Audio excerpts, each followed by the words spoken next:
এটা খুব প্রাচীন একটা গল্প।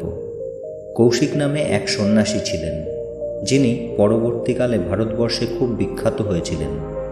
যখন তিনি একজন তরুণ সন্ন্যাসী ছিলেন, তখন একদিন নদীতে স্নান করে বনের একটি গাছের নিচে বসে মুখটা একটু ওপরের দিকে করে ধ্যান করতে বসলেন। সেই গাছেই বসেছিল একটা পাখি। পাখিটা বিষ্ঠা ত্যাগ করল এবং তা গিয়ে পড়ল সন্ন্যাসীর মুখের ওপর। স্বাভাবিকভাবেই সন্ন্যাসী খুব রেগে গেলেন, কারণ তিনি নদী থেকে স্নান সেরে এসে ধ্যানে ডুবে যাওয়ার চেষ্টা করছিলেন। কিন্তু এই পাখির কারণে তাকে এখন আবার নদীতে গিয়ে স্নান করতে হবে। সন্ন্যাসীর চোখ রাগে লাল হয়ে গেল। প্রচণ্ড রেগে পাখির দিকে তাকালো সে পাখির দিকে এমনভাবে তাকিয়ে রইল যে পাখিটি মুহূর্তের মধ্যে পুড়ে ছাই হয়ে গেল। এটা দেখে তরুণ সন্ন্যাসী পরম আধ্যাত্মিক শান্তি পেলেন। তপস্যার শক্তি কিছুটা লাভ হচ্ছে বলে তিনি খুশি হলেন। তিনি আবার নদীতে স্নান করলেন এবং তার আধ্যাত্মিক অনুশীলন করতে বসলেন। অনুশীলন শেষ করে বিকেলে বনের পাশে একটি গ্রামে তিনি ভিক্ষা করতে যান।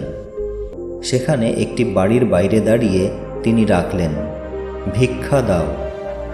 ভিতর থেকে এক মহিলার কণ্ঠ ভেসে এলো, একটু অপেক্ষা করুন, আমি কিছুক্ষণের মধ্যেই আসছি।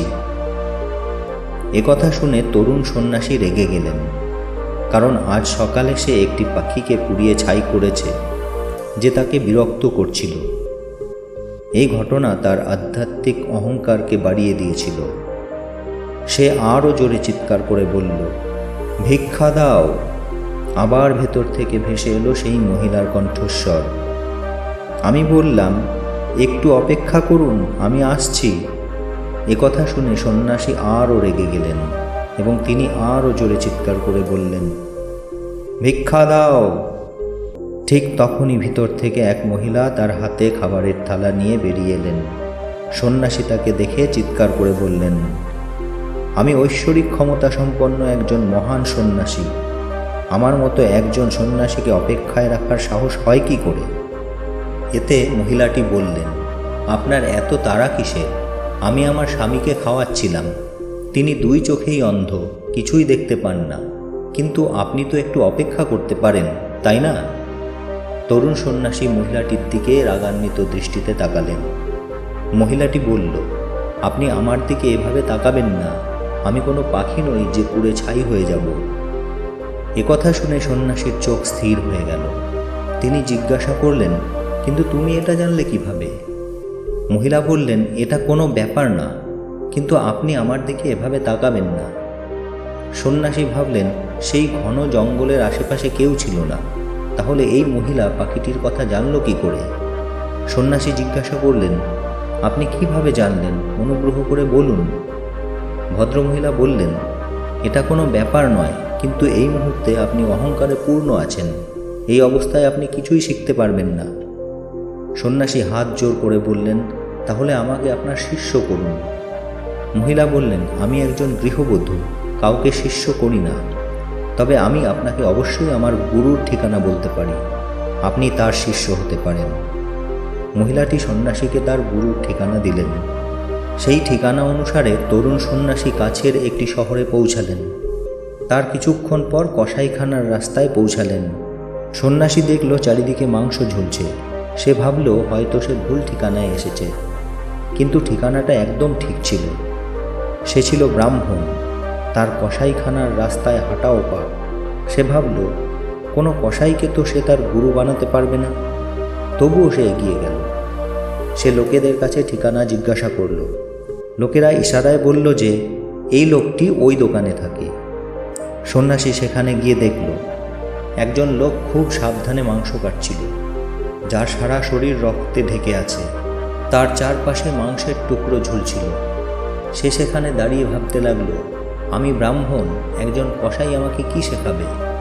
যাই ঘটুক না কেন, আমি একজন কসাইয়ের শিষ্য হতে পারবো না। সে ফিরে যেতে শুরু করে। ঠিক তখনই সেই ব্যক্তি তাকে তার নাম ধরে ডাকল, মহাত্মা কৌশিক, সেই মহিলা তোমাকে আমার কাছে পাঠিয়েছে। একথা শুনে তরুণ সন্ন্যাসী নির্বাক হয়ে দাঁড়িয়ে রইল। কারণ সে এখনো পর্যন্ত কাউকে তার নাম জানায়নি। তাহলে এই ব্যক্তি তার নাম জানলো কিভাবে? সে বলল, তুমি একটু অপেক্ষা করো, আমাকে আমার কাজ শেষ করতে দাও। সন্ন্যাসী সেখানে দাঁড়িয়েছিল। সেই কসাইখানায় তার দম বন্ধ হয়ে আসছিল। কিছুক্ষণ পর সে তার কাজ শেষ করে সেই তরুণ সন্ন্যাসীর কাছে এসে বলল, তুমি আমার বাড়িতে এসো, আমরা সেখানে বসে গল্প করব। বাড়িতে পৌঁছে তরুণ সন্ন্যাসীকে বসতে বলে তিনি নিজে গিয়ে স্নান করে পরিষ্কার কাপড় পরে বেরিয়ে এলেন। তারপর তিনি বললেন, একটু অপেক্ষা করো, ততক্ষণ আমি আমার বৃদ্ধ বাবা মায়ের সেবা করে আসি। তিনি তার বৃদ্ধ পিতামাতার সেবা করলেন, তাদের খাওয়ালেন। তারপর তিনি এসে সন্ন্যাসীর পাশে বসলেন। তিনি জিজ্ঞেস করলেন, বলো, তোমার প্রশ্ন কি? সন্ন্যাসী বলল, সকালে সেই মহিলা সেই পাখির কথা জানতে পেরেছিল, আর আমি আসার আগেই আপনি আমার সম্বন্ধে সব জেনে গেছেন। আপনি এইসব কিভাবে জানেন? এবং আমি কিভাবে এইসব জানতে পারবো? আমি শুধু তার পদ্ধতি জানতে চাই। লোকটি বলল, এটা খুব সহজ। যে কোনো কাজ সম্পূর্ণ অংশগ্রহণ এবং মনোযোগ দিয়ে করুন, তা সে যে কাজই হোক না কেন। সেই মহিলা তার অন্ধ স্বামীর যত্ন নেয়। তিনি সেই কাজটি সম্পূর্ণ নিষ্ঠা ও অংশগ্রহণের সাথে করে থাকেন। এতে সে কোনো খামতি রাখে না।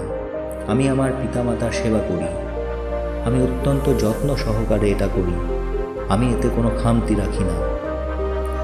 আমি কসাইয়ের কাজ বেছে নিয়েছিলাম যাতে করে আমি ন্যূনতম যন্ত্রণা দিয়ে পশুদের কাটতে পারি। আমি যদি এই কাজ না করতাম তাহলে অন্য কেউ করত, এবং আমি জানি না যে তিনি পশুদের মারা যাওয়ার আগে তাদের কতটা কষ্ট দিত। আমি মনে করি আমি এই কাজটি সবচেয়ে ভালোভাবে করতে পারি। সুতরাং যে কাজই করুন না কেন সম্পূর্ণ সহানুভূতি, অংশগ্রহণ এবং মনোযোগ দিয়ে করুন। আর যখন আমরা এরকম কিছু করি তখন আমাদের নিজেদের চিন্তা শান্ত হয়ে যায়, এবং যখন আমাদের নিজেদের চিন্তা শান্ত হয় তখন আমাদের চারপাশে যত মানুষই থাকুক না কেন আমরা তাদের মনের কথাও পড়তে পারি এবং তাদের সম্পর্কে জানতে পারি, যেমন করে সেই মহিলা তোমার মনের কথা পড়েছিল। বন্ধুরা, এই গল্প থেকে আমরা শিখতে পারি যে আমরা যে কাজই করি না কেন সেই কাজের সাথে আমাদের পরিচয় সংযুক্ত না করে সম্পূর্ণ সহানুভূতির সাথে সেই কাজটি করতে পারা। সেই ব্যক্তি কসাইয়ের কাজটি সম্পূর্ণ করুণার সাথে করেছিল, সেই কাজের সাথে সংযুক্তি ছাড়াই। যখন আমরা কোনো কাজকে নিজেদের সাথে সংযুক্ত হিসেবে দেখি না তখন আমরা সত্যিই কাজটি ভালোবাসি। তারপরে আমরা তার জন্য যা প্রয়োজন তা করি। যেহেতু পিতামাতা তাদের সন্তানদের ভালোবাসেন, তাই তারা তার জন্য যা প্রয়োজন তা করে। যদি শিশুর স্বাস্থ্য খারাপ থাকে এবং তেতো ওষুধ খেতে না চায় তাহলে বাবা মা তাকে খেতে বাধ্য করে, কারণ সেই সময় তার জন্য সেটাই প্রয়োজনীয়। সংক্ষেপে, আমরা যদি কোনো কাজ সম্পূর্ণ সহানুভূতি ও মনোযোগ দিয়ে করতে পারি তাহলে সেই কাজটিকে নিজেদের সাথে সংযুক্ত না করে সর্বোত্তম উপায়ে সম্পূর্ণ করতে পারব।